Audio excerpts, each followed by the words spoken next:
चलिए, इंडिया और इटली के रिलेशन, सबसे पहले इंटरनेशनल रिलेशन, बायलैटरल रिलेशन वाली आपकी कैटेगरी रहती है।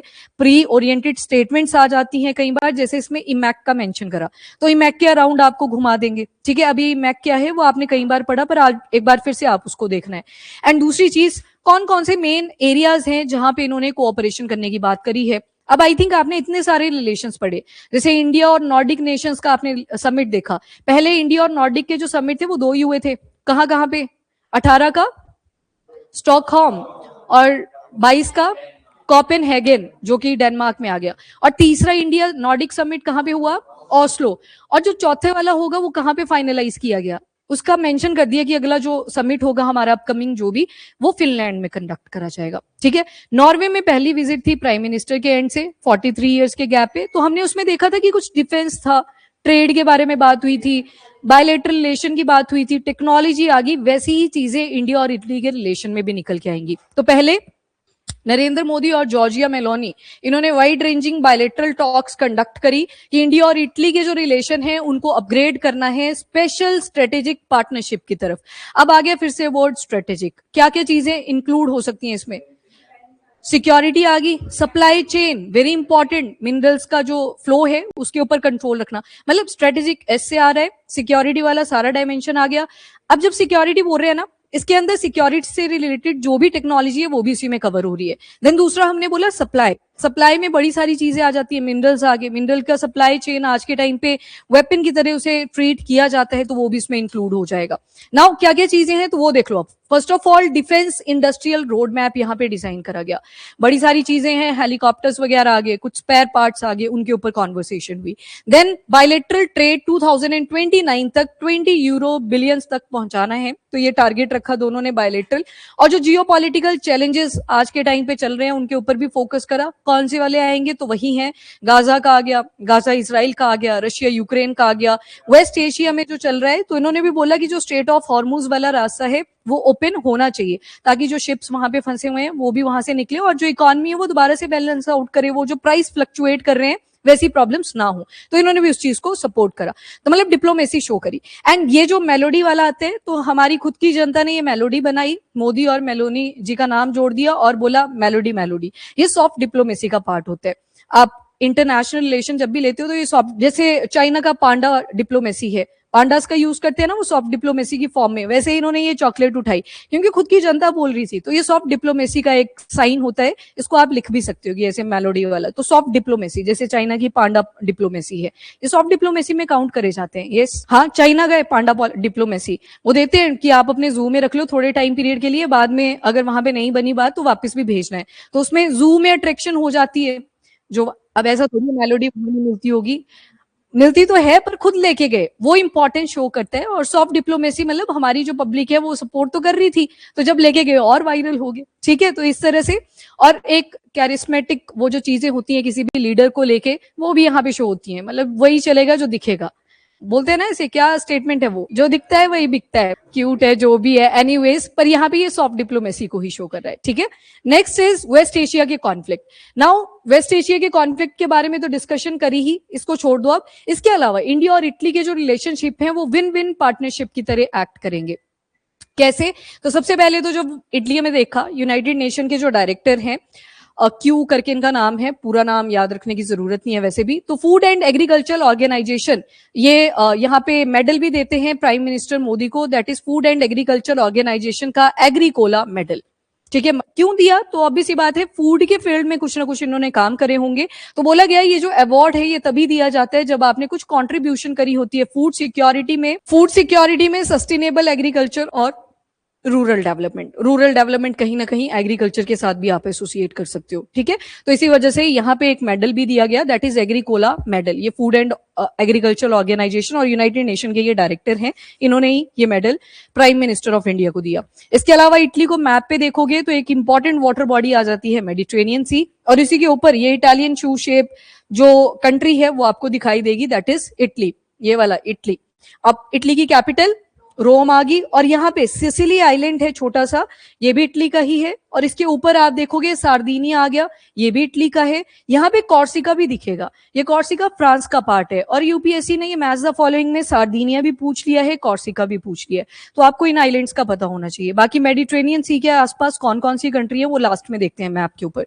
इसके अलावा defence and strategic partnership, India और इटली ने ज्वाइंट स्ट्रेटेजिक एक्शन प्लान 2025 से लेके 29 तक का साइन कर लिया हुआ है, जिसमें जो फॉरेन मिनिस्ट्री का लेड मैकेनिज्म रहेगा वो रिव्यू करेंगे, और ये जो पार्टनरशिप है इसमें अगर कोई गाइडेंस चाहिए होगी तो वो प्रोवाइड करेंगे, मतलब मिनिस्टर्स आगे आगे वो गाइडेंस वगैरह का काम करेंगे, एक्सचेंज करेंगे इन्फॉर्मेशन को। Defence industrial road map finalise करा गया है, डेवलपमेंट के पर्पस से बनाएंगे भी, देन प्रोडक्शन भी करेंगे एंड टेक्नोलॉजिकल कोऑपरेशन भी करेंगे। किसी ने कोई नई टेक्नोलॉजी अपग्रेडेड बना दी तो मेरे को दे दे, मैं तेरे को दे दूंगा, तो कैपेसिटी बिल्डिंग भी करी जाएगी। डिफेंस एरियाज कौन कौन से कवर करे गए, तो हेलीकॉप्टर्स हैं, नेवल प्लेटफॉर्म्स आ जाएंगे, मरीन आर्मामेंट आ गई, मतलब जो शिप्स वगैरह में एमिनेशन यूज करे जाते हैं, इलेक्ट्रॉनिक वॉरफेयर आ गया, और ड्रोन्स का यहाँ पे एक इंपॉर्टेंट रोल रहेगा। और एक आज एडिटोरियल भी द हिंदू में आया हुआ है ड्रोन मानिया को लेके, पर उसमें कुछ भी ऐसा नया नहीं है जो आपने नहीं पढ़ा था, तो उसको अभी के लिए मैं साइडलाइन ही कर रही हूँ, जब कभी नया कोई ड्रोन न्यूज में आता है तो उसके साथ उसको कवर कर लेंगे, ठीक है। अच्छा, डायरेक्टेड एनर्जी वेपन क्या थे, ड्यू बताना जरा, बताओ तो डायरेक्टेड एनर्जी वेपन क्या थे। जब लेजर का यूज करते हो आप किसी भी चीज को डिफंक्ट करने के लिए, जैसे ड्रोन आया, आपने सोचा अटैक करके अपनी तो मिसाइल खराब होगी, ड्रोन खराब होगा, आपने क्या किया, लेजर को डेवलप किया, लेजर का अटैक किया, ड्रोन डिफंक्ट, ठीक है। तो उसकी जो मशीनरी चल रही थी वो लेजर के थ्रू ही आपने खराब कर दी, उसी को क्या बोलते हैं, ड्यू। ड्यू का मतलब है यहाँ पे directed energy weapon, directed energy weapon, इनको भी याद रखना, ये टर्म थी, मेंशन थी वहां पे, तो इसलिए मैंने आपको बता दी। बाकी डिफेंस एंड सिक्योरिटी कोऑपरेशन, तो डिफेंस इंडस्ट्री आर्म फोर्सेस दोनों कंट्री की कोऑपरेट करेंगी आपस में। मैरीटाइम सिक्योरिटी डायलॉग होंगे, मतलब जो इंपॉर्टेंट डेलीगेट्स होते हैं नेवल फोर्सेस के, वो एक दूसरे के जो शिप्स होते हैं वहां पे जाते हैं, अंडरस्टैंड करते हैं कि इनकी शिप की मशीनरी कैसे फंक्शन करती है, तो कल को अगर कोऑर्डिनेशन करना पड़े तो वो बेटर तरीके से हो सके। एंड फोकस करा है मैरीटाइम सिक्योरिटी के ऊपर, इंफॉर्मेशन शेयरिंग और बेस्ट प्रैक्टिसेस जो भी किसी कंट्री के पास है वो एक्सचेंज करी जा सके। Trade and economy, trade and economy में एक तो अब देखो इटली आ गया, इटली पार्ट है यूरोपियन यूनियन का, यूरोपियन यूनियन में टोटल मेंबर कितने आएंगे, 27। अब देखो इटली के साथ अलग से एफटीए नहीं है, वो जो यूरोपियन यूनियन के साथ हमने एफटीए साइन करा है, फ्री ट्रेड एग्रीमेंट, वही यहाँ पे भी इंक्लूड करा जाएगा। एंड अर्ली इंप्लीमेंटेशन की बात करी कि एफटीए अब जल्दी से जल्दी इंप्लीमेंट कर दिया जाए, जैसे आपने नॉर्डिक नेशंस में भी देखा था, सेम बात वहां पे भी बोली थी ना कि एफटीए को जल्दी से जल्दी इंप्लीमेंट करा जाए, वही है। बाकी बायलैटरल ट्रेड कहां तक लेके जाने हैं, 29 तक, तो 20 बिलियन यूरोस तक। Technology and innovation, artificial intelligence आ गया, क्वांटम टेक है, space, civil nuclear energy, science and innovation, और इंडिया और इटली के जो इनोवेशन सेंटर हैं उनको स्टार्टअप, रिसर्च सेंटर और इंडस्ट्रीज के माध्यम से कनेक्ट भी किया जाएगा। तो आप यही देख रहे हो अभी तक जितने भी आपने रिलेशन पढ़े कि जो सेम से पॉइंट होते हैं वही रिपीट करते हैं, वहीं पे हम कोऑपरेशन करने की ट्राई करते हैं। Indo Pacific and maritime sector, अब पैसिफिक रीजन और एक तरफ पैसिफिक ओशन आ गया, दूसरी तरफ इंडियन ओशन आ गया, तो बोला कि यहाँ पे भी हमें सिक्योरिटी कंसर्न बने रहते हैं, तो जो नेविगेशन का फ्रीडम है वो सबको अलॉट किया जाए।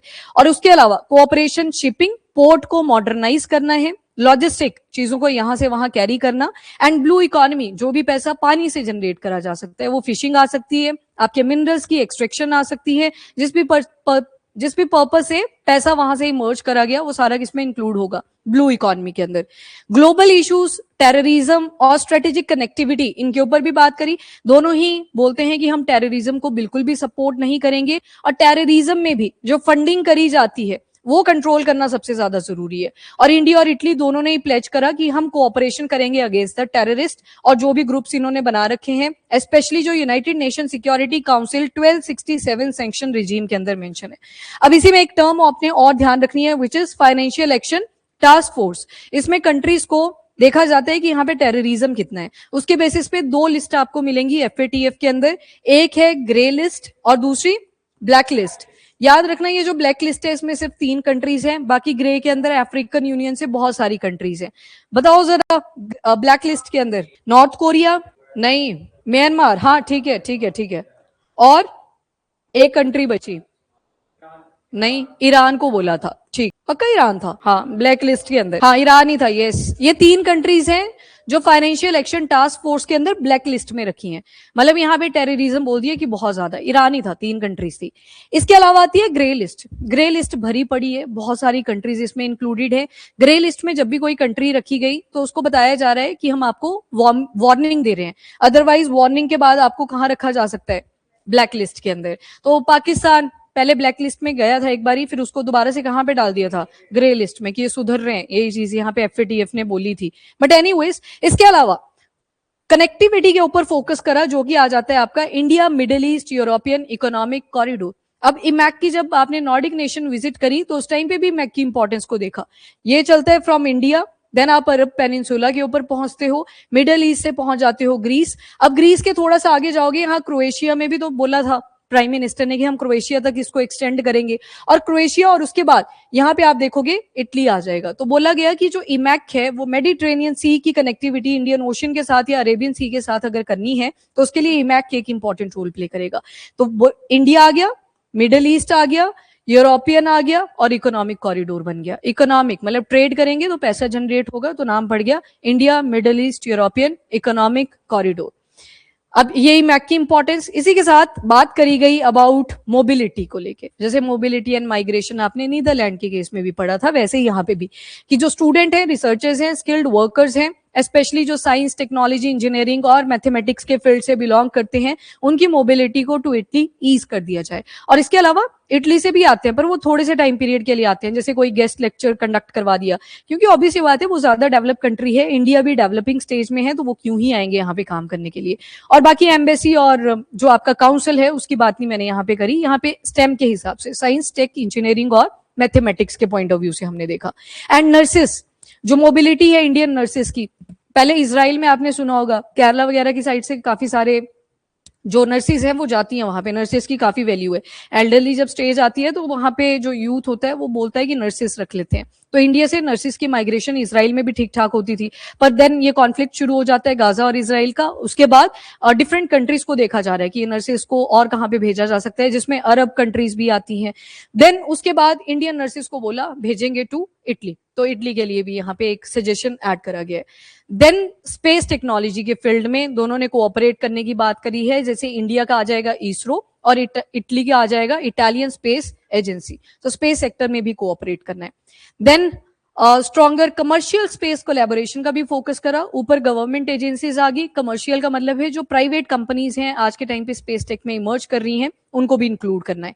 इसके अलावा मेमोरेंडम ऑफ अंडरस्टैंडिंग साइन करेंगे, जैसे पीछे आपने देखा मनी लॉन्ड्रिंग को टैकल करना है।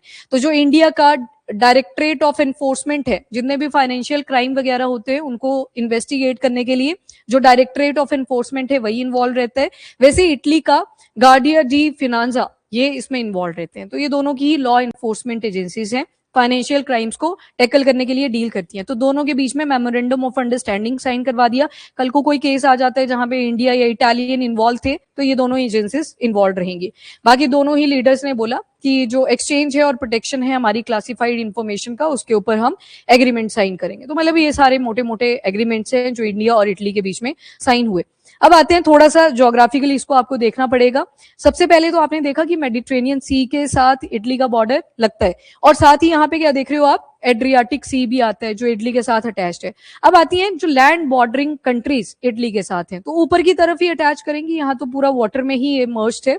तो ध्यान रखना है ये सिर्फ 4 कंट्रीज हैं जो इटली के साथ लैंड बॉर्डर शेयर करती हैं। तो एक तो आपको पता है यहाँ स्पेन था, यहाँ फ्रांस था, और इसके आगे ये इटली शुरू हो जाता है। तो एक तो आगे कंट्री कौन सी, दैट इज फ्रांस।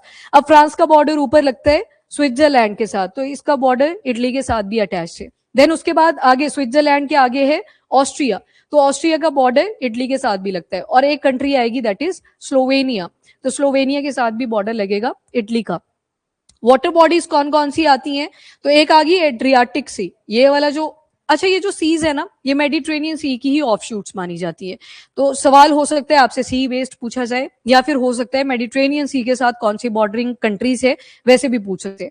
ये वाला आ गया एड्रियाटिक सी, यहाँ पे है आयोनियन सी, और ये वाला आ गया लाइग्यूरियन सी। तो जो ये इटली को 3 सीज हैं ऐसे जो बॉर्डर करके रखते हैं, ये वाटर बॉडीज आ गई। कैपिटल आपने देख लिया रोम, एंड नेपल्स, यहाँ पे वॉल्केनो भी हाईली एक्टिव आपको मिल जाते हैं। सार्दिनिया और सिसिली भी ध्यान में रखना है, ये दोनों ही किसके पार्ट हैं, इटली के। और ये जो कॉर्सिका है ये पार्ट ऑफ फ्रांस है। नियर आपको ये सार्दिनिया के दिखेगा, पर ये पार्ट किसका है, फ्रांस का है। ये तो आ गया ज्योग्राफी के पॉइंट ऑफ व्यू से जो आपको चीजें पता होनी चाहिए थी। इसके अलावा मेडिटेरेनियन सी वाली कंट्रीज आपने काफी बार रिवाइज भी करी है, एक बार फिर कर लो। यहाँ पे आपने पढ़ी थी मैट ले वाली कंट्रीज, ये अफ्रीकन यूनियन से 5 कंट्रीज आपको मेडिटेरेनियन के सी के साथ बॉर्डर करती हुई मिलेंगी। ये कौन सी थी, ये आ गई मोरक्को, अगली अल्जीरिया, अगली ये आ गई ट्यूनीशिया, देन लिबिया। क्या लिबिया का बॉर्डर डीआरसी के साथ लगेगा, नहीं लगेगा, ये ऊपर है ना, डीआरसी तो बीच में जैसे है, तो नहीं लगेगा, ये याद रखना इसको। क्या सुडान के साथ इजिप्ट का बॉर्डर लगेगा, कितने बोलते हैं लगेगा, क्या इजिप्ट का बॉर्डर सुडान के साथ लगेगा। यहां पे कौन सी वाटर बॉडी है, रेड सी। अब रेड सी के बॉर्डरिंग कंट्री कौन कौन थे, डेजी बोला था, जिबूती था, Eritrea, Sudan, Saudi Arabia, Egypt और यमन। तो ऑब्वियस सी बात है सऊदी अरेबिया तो सामने वाली साइड आएगा, तो सुडान के बाद क्या आ रहा है, इजिप्ट, तो इजिप्ट के साथ सुडान का बॉर्डर लगेगा। याद नहीं करना है, मैप छपा लेना है दिमाग में, याद करोगे तो वैसे भी भूल जाओगे। जैसे कल स्माइल मिशन पढ़ा था तो उसको याद करते फुल फॉर्म को तो भूल जाते, पर अगर मैकेनिज्म याद रखा तो फुल फॉर्म याद रहेगा, ठीक है। अच्छा ये तो होगी अफ्रीकन यूनियन के साथ। यहीं से एक पेनिनसुला आया था, कौन सा, सिनाई पेनिनसुला, पर ये पार्ट किसका है, ये इजिप्ट का ही है। ये तो हो गया अफ्रीका वाला पार्ट। टोटल कंट्रीज 5 जो आपके अफ्रीकन यूनियन से लगती है। यहां पे फिर आपने देखा था एशिया वाला पार्ट, साइप्रस और ये तुर्की वाला पार्ट। लिस्ट याद करी थी, एक स्टूडेंट ने बताया था, कोई स्टूडेंट था ऑनलाइन, लिस्ट से आप याद कर सकते हो, स्पेलिंग में थोड़ा सा चेंज कर लो, क्या दिक्कत होती है। लेबनान था, इजराइल था, साइप्रस, सीरिया एंड तुर्की है। सिनाई पेनिनसुला के साथ कौन सा लगेगा, इजराइल का पार्ट। तो ये जैसे सिनाई पेनिनसुला है, यहाँ पे इजराइल, ऐसी जैसी शेप बनती है ना इजराइल की, ये वाला इजराइल का आ गया। यहाँ पे आपको कौन सा दिखेगा, लेबनान। लेबनान और लेबनान के साथ सीरिया भी लगता है और इजराइल के साथ भी सीरिया लगता है। तो ये आगे तक जब बॉर्डर, सॉरी इसके ऊपर से जाएगा, ये लेबनान के ऊपर से तो ऊपर तक जाएगा, तो ये भी मेडिटेरेनियन सी के साथ बॉर्डर शेयर करेगा। और फिर आगे क्या शुरू हो जाता है, तुर्की है। अब तुर्की का एक इस्तांबुल वाला पार्ट था, वो हो जाता है यूरोपियन कॉन्टिनेंट के साथ, और बीच में एक स्ट्रेट आ जाती है, क्या नाम था उसका, बॉस्पोरस, स्ट्रेट ऑफ बॉस्पोरस। तो ये चला गया तुर्की का एक पार्ट जो कि यूरोपियन कॉन्टिनेंट के साथ भी अटैच होता है, पर आपने तुर्की को एक ही बारी काउंट करना है, ऐसे थोड़ी बोलोगे तुर्की का एक पार्ट यहाँ पे, मेडिटेरेनियन सी के साथ तो एक ही एंटिटी की तरह इसको हम काउंट करेंगे।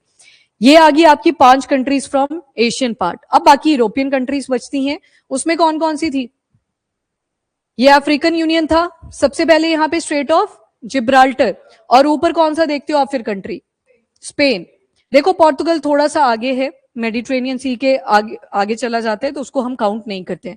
स्पेन के बाद यहाँ पे फ्रांस, ये कौन सी बे थी, bay of Biscay, bay of Biscay. France के बाद अभी आपने देखा ऊपर की तरफ स्विट्जरलैंड, पर स्विट्जरलैंड क्या मेडिटेरेनियन सी के साथ बॉर्डर करेगा, नहीं करेगा, क्यों, क्योंकि नीचे क्या आ गया, इटली। अब यहाँ पे इटली आ गया, और इटली के साथ यहाँ पे ऑस्ट्रिया था, वो अंदर रह गया, लैंडलॉक है। इसके बाद कौन सा आया, स्लोवेनिया, ये नहीं आएगा, यहाँ पे मैं कट लगा रही हूँ, स्लोवेनिया। और स्लोवेनिया वाली एससीबी, शेड्यूल कमर्शियल बैंक्स आप पढ़ते हो जब इकोनॉमी कर लेते हो, तो एससीबी आपको ध्यान में रखना है। एंड एक था मैग, बस ये वाली आपकी कंट्रीज आएंगी। यहाँ पे आ गया क्रोएशिया, उसके बाद बी से बॉस्निया एंड हर्ज़ेगोविना, बॉस्निया याद रख लो। एम से मॉन्टेनिग्रो, मॉन्टेनिग्रो। उसके बाद ए से Albania, first AI minister Albania. और जी से ग्रीस, ये वही ग्रीस है जो कनेक्टिविटी देता है इमैक के साथ, ठीक है। तो ये सारी कंट्रीज हैं जो आपके मेडिटेरेनियन सी के साथ बॉर्डर करती हैं। अच्छा यहाँ पे ना बिल्कुल फ्रांस के फुट्स पे एक छोटी सी और कंट्री है जिसका नाम है मोनाको। ये इटली के साथ बॉर्डर नहीं करती, पर बिल्कुल पैरों में लाई करती है, तो इसको भी काउंट कर लिया जाता है। अच्छा देखो, जो क्रोएशिया तक बोला है वो बोला गया है अभी कि एक्सटेंड करेंगे, तो अभी तक ग्रीस तक ही है जो फंक्शनिंग है, पर वो भी फंक्शनिंग नहीं है पूरी तरह से इसराइल की वजह से, तो अभी वहां पे रुका हुआ है वो। तो एक्सटेंशन के लिए बोल दिया गया है, पर वो कनेक्टिविटी करी नहीं गई है, तभी बोला कि कोऑपरेट करेंगे, अभी फ्यूचरिस्टिक है। देखो ये वेटिकन तो फिर अंदर ही आ गई ना, तो ये तो मेडिटेरेनियन सी के साथ वैसे भी बॉर्डर नहीं लगा। अच्छा बॉर्डरिंग पूछा अगर तब तो लिख सकते हो आप, हाँ क्योंकि वो अलग है कंट्री, उसको अलग काउंट करते हैं। ये मोनाको आ गया, और इवन यहाँ पे भी आप देखोगे तो स्पेन और फ्रांस के बीच में भी एक छोटा सा कंट्री है, क्या नाम है उसका, एंडोरा, एंडोरा। चलो ठीक है, ये आपने थोड़ा सा इसको ज्योग्राफी के पॉइंट ऑफ व्यू से देख लिया। अब आप इसको इमेजिन कर सकते हो मतलब कि कहाँ पे कौन सी कंट्री आएगी। पोर्तुगल तो आप वैसे भी नहीं भूलोगे, पोर्तुगीज तो हम पे रूल करके गए हैं, सबसे पहले आए थे, सबसे लास्ट में गए थे, गोवा वाला पार्ट, ऑपरेशन विजय। पर पुर्तगीज जो है वो मेडिटेरेनियन सी के साथ बॉर्डर नहीं लगाएगा, ठीक है, बस इतना से याद रख लेना, वो बहुत आगे है, स्पेन से शुरू होती है बात, स्पेन देन फ्रांस, तभी ये स्ट्रेट ऑफ जिब्राल्टर का मेंशन करा जो स्पेन एंड मोरक्को को सेपरेट करती है, और मेडिटेरेनियन सी को कौन से ओशन के साथ, अटलांटिक, अटलांटिक ओशन, ठीक है, पैसिफिक तो बड़े दूर है अभी, यहाँ पे अटलांटिक है, पहले इंडियन ओशन आएगा फिर पैसिफिक ओशन पहुंचेंगे।